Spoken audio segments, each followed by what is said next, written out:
I'm Owen Bigland. This is the Inside Edge video blog. Okay, it's Saturday, so let's talk about a variety of topics on investing and mental attitude and some of the things that have been in the news with Vancouver real estate. Okay, first one's first. If you're following me on Twitter, a couple weeks ago I tweeted out an article that was in, you can check, I put a link to it in my Twitter feed. But it was a story about they've now approved, the City of Vancouver is going to build a incredible, I'm going to call it luxury, social housing development, Waterfront in Coal Harbour. So I think this would be equivalent to, building social housing on Park Avenue in New York or Beverly Hills in Los Angeles. It would. So I put that tweet out there, and of course it blew up. Twitter had a whole ton of comments. Most of them were kind of questioning it. My tweet with it was, wouldn't it be better, and first I should tell you that this is prime waterfront Coal Harbour. The City of Vancouver has owned this lot for many decades. It's basically a green space and a parking lot, but it is unobstructed water.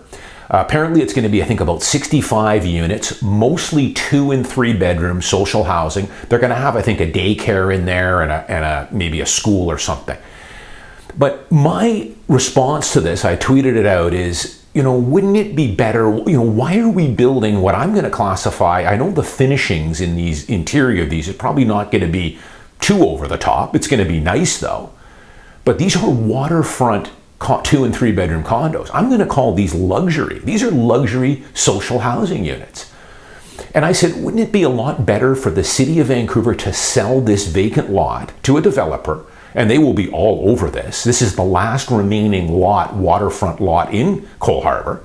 Sell it for 80, 90, $100 million. It all depends on the zoning. I mean, buildings in that area are 30, 35 stories right now.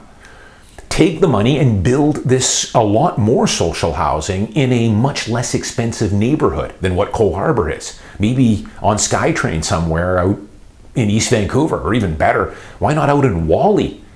Buy some property out there and put it on SkyTrain. You could build 5 times the amount of social housing units. So 99% of the people agreed. People were shocked at this. You should see the pictures of it. I mean, it's incredible. Maybe somebody can tell me, how does someone win the lottery to get into one of those? Now, before people think I sound like a heartless realtor, I am all for providing some social housing here. I am especially for providing subsidized homes for first responders, hospital workers, nurses, young doctors, ambulance and paramedics, firemen. I am all for that. Social workers, for sure. Let's provide some stuff because they need to be in the city, and especially the first responders. They've got to be within the city limits here. But I just question waterfront in Coal Harbour. Maybe can somebody tell me, is there any other cities that are building social housing in these type of areas? This is probably some of the most, if not the most expensive real estate in all of Canada, and it would be up there for North America. So it got a lot of pushback. Of course, most people agreed, 99%. You always get a few though, a few that are, saying that the city is hollowing out, and sure, you're ghettoizing the city, and those are kind of the same people that, with some of these luxury towers that have a mixed social housing, which I tend to tell people, I've done several blogs on this, I would probably stay away from. I personally think that the social housing component is going to bring down the value on your market rental homes. Be careful. I'm still investigating it and trying to get the numbers. It's going to take me a few more years to kind of see where appreciation goes on these type of buildings. But of course, the residence tower, the market units had one entrance, and the social housing had another entrance, which is the way it should be. But of course, these same people were up in arms that it's discriminatory, and everyone should go through the same entrance, the same luxury entrance with the concierge and the piano lounge and everything else. Crazy. Let's move on to another topic here, and follow me on Twitter. Have a look at that. I think you're going to be impressed. It's an incredible looking development. Waterfront, oceanfront, 2 and 3 bedroom. Oh, the final thing I'll say on that, which a couple people pointed out on Twitter, the City of Vancouver has owned this lot for a long time. They say that lot is worth $25 million. That sounds funny to me, and a few people commented on it, and I agree with them. $25 million for that lot. A few of them pointed to some of the recent sales on Georgia Street. So we're talking about the gas station along there, the Chevron, also the White Spot restaurant. I believe those lots, which might have been a little bigger than this one, not much, sold in the neighborhood of $70 or $80 million. Now, the zoning on the Georgia Street corridor is for higher towers, for sure, 50 or 55. But, gee, that's Georgia Street. This is Waterfront, Coal Harbour. Doesn't get any better than this. $25 million, that sounds like a City of Vancouver, typical of them. $25 million, and apparently the build on these units is going to average about $1 million per unit. But I think that lot is worth far more than $25 million, as did a lot of other people. So I think it's probably at least double that. So now when you factor in the land and everything else, gee, these units, we could be looking at well in excess of a couple $1 million per unit when you throw in the land on these. Pretty nice. How do I sign up to get into one of those? Let's talk about a few things. I was out for a little lunch break here with one of my colleagues. We meet every now and again. He's an accountant, and we like to meet every quarter to talk about our portfolios and stock investing. We got on the topic, and he does, like me, has been in the stock market for 25, 30 years. He does all his own research. He's got a lot of money in ETFs and index investing, but he also has a pretty large individual stock portfolio like I do. We both enjoy it. We trade books together, talk about what we're buying and where we see the markets and everything else. We got on the topic of the Quest Trade commercials. So you see them a lot if you watch BNN, and they've been running these commercials probably for about 5 or 6 years, and they're pumping them out. Now, these Quest Trade commercials, if you haven't seen them, they're a little bit on the corny side, but they are effective. And I have to say, both my friend and I agree, these Quest Trade commercials are legit. They're accurate. So just to refresh your mind here, if you haven't seen these, they've had a whole bunch of them. One of the ones from a few years back, the lady with her little newborn baby is waiting in the coffee shop. Her stockbroker, her financial broker, shows up late. What did you want to talk to me about? You're really, taking a lot of my time here. I've decided that we're going to move our money and do our own management at Quest Trade, and we're not going to need you anymore. I just don't want to pay. I can't afford to pay the fees.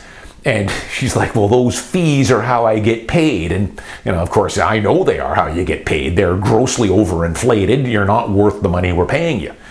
The other ones, there's one now with the two brothers, and, one brother's asking, are you rich yet? And he said, yeah, I've moved everything to Quest Trade, and these low fees and I'm doing it myself is making a big difference to my portfolio, which it certainly is. And the brother goes, you're not still using mom and dad's guy, and he is. And, mom and dad's guy would probably be a typical stockbroker who likes to churn portfolios.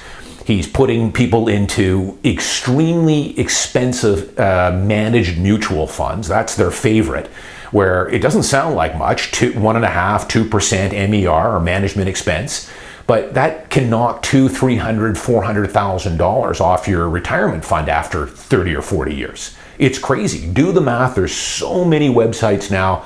There's been so many fantastic documentaries out there on indexed investing, keeping your fees low. I don't want to get thrown under the bus here because I know there's fantastic financial advisors out there. I got friends on Wall Street. Although these guys are a little different. They're private office guys, they're private equity, very smart guys, and a lot of these guys can outperform the indexes. Not every year, but they do quite well. The typical financial planner, though, is woefully falling behind the S&P 500 or the TSX or the Triple Q or whatever. Yet you're paying them 1 or 2% to lag behind the index, so why bother? But there are plenty of good financial advisors out there, and they can be of good use for the right people, especially when you're getting into estate planning, tax consulting, and those kind of things. So they can offer a lot of things just outside of investments. But what I would tell people, if you don't want to take it on yourself, and if you've bought my book, and I've talked about it many times, it's not nearly as complicated as people think. What you will have to do, though, is start with a book like mine. That'll give you a good introduction. In there, I've got all kinds of websites and other books that will get you on your journey. I think, 150 to 200 hours spent over the next 18 months, not a lot to ask. You can easily build a very simple indexed portfolio, both in your RRSP and your TFSA. You can start, if you want, down the road, build buy some individual stock, and your fees will be next to zero.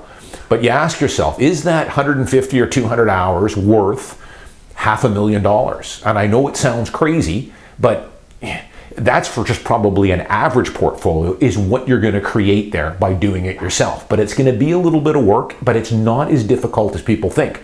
Once you've got the basics on taxes, what the RSP can do for you, the TFSA, where to put your different holdings, index investing is probably the way to go for most of you to start. It's not that difficult. It's on autopilot after that.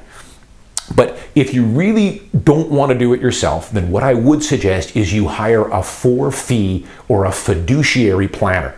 You can Google it. There are some of them in Vancouver. They're starting to pick up more steam now.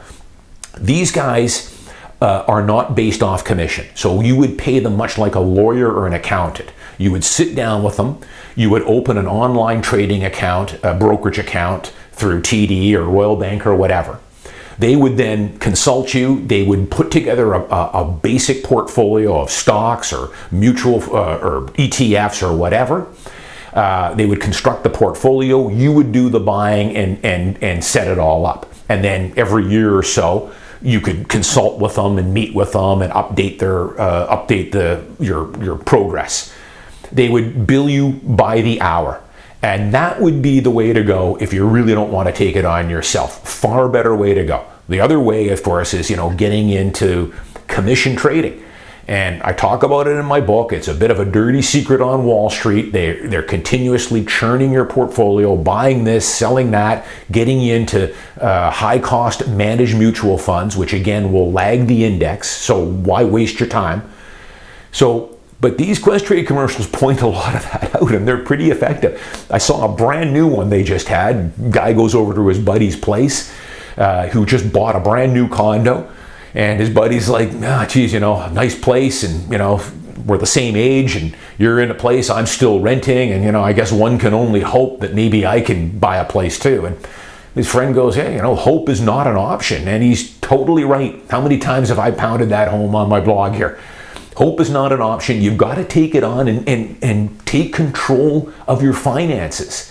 It's not as hard as people think. Start saving, putting aside 20% of what you earn. Bank accounts aren't going to do it for you. Term deposits aren't going to do it for you. You've got to get your money working for you in equities and real estate. But as I always say, it's not going to be a straight line up. There's going to be ups and downs, and that's the price you pay for the superior long-term returns. I'm Owen Bigland. As always, thanks for watching. I'll see you next week.